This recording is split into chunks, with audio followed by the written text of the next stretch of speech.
To Mr. John Keats of Teignmouth by Lucy Simister.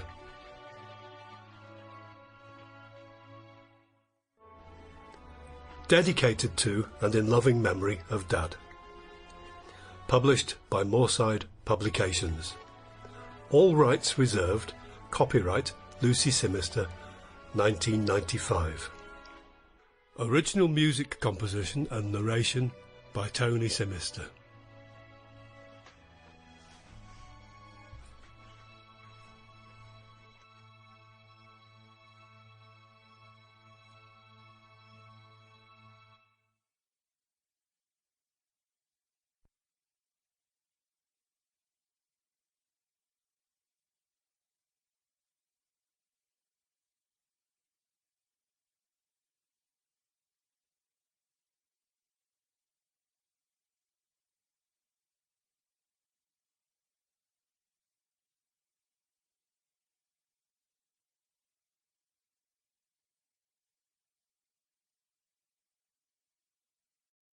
John Keats lived in Teignmouth for 3 months in 1818.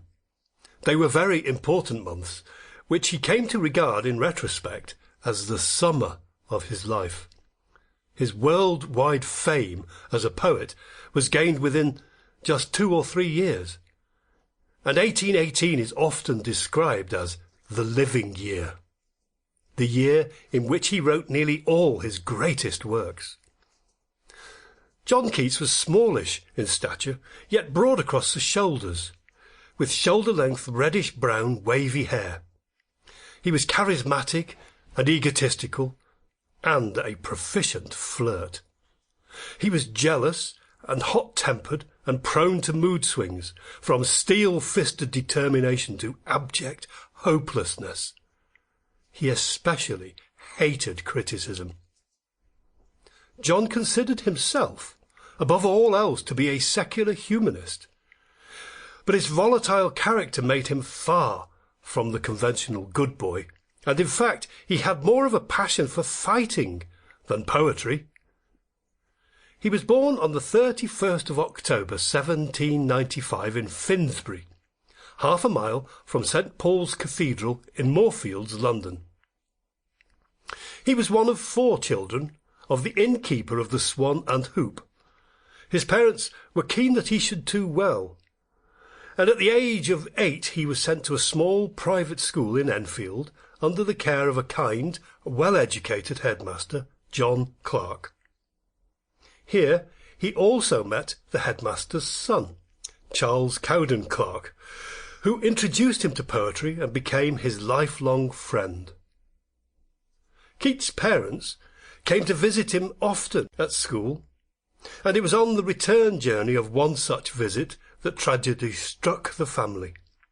His father, then aged just 30, was thrown to the ground when his horse bolted, killing him instantly. When John was told the tragic news, he hid under his desk, weeping, and it was only the care and understanding of his headmaster that helped him to come to terms with his loss. 2 or 3 months later, his mother entered into a disastrous marriage.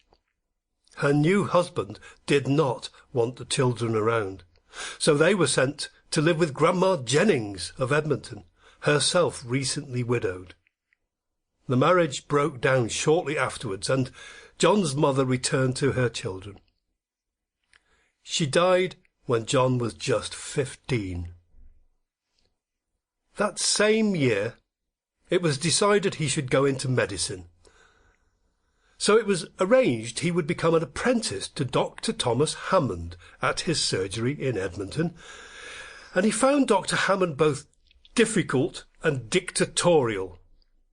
But he duly served his 5-year apprenticeship, which included working at Guy's Hospital, bandaging patients after surgery, and he had a certificate to prove it.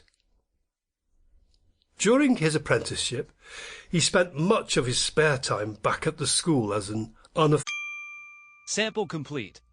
Ready to continue?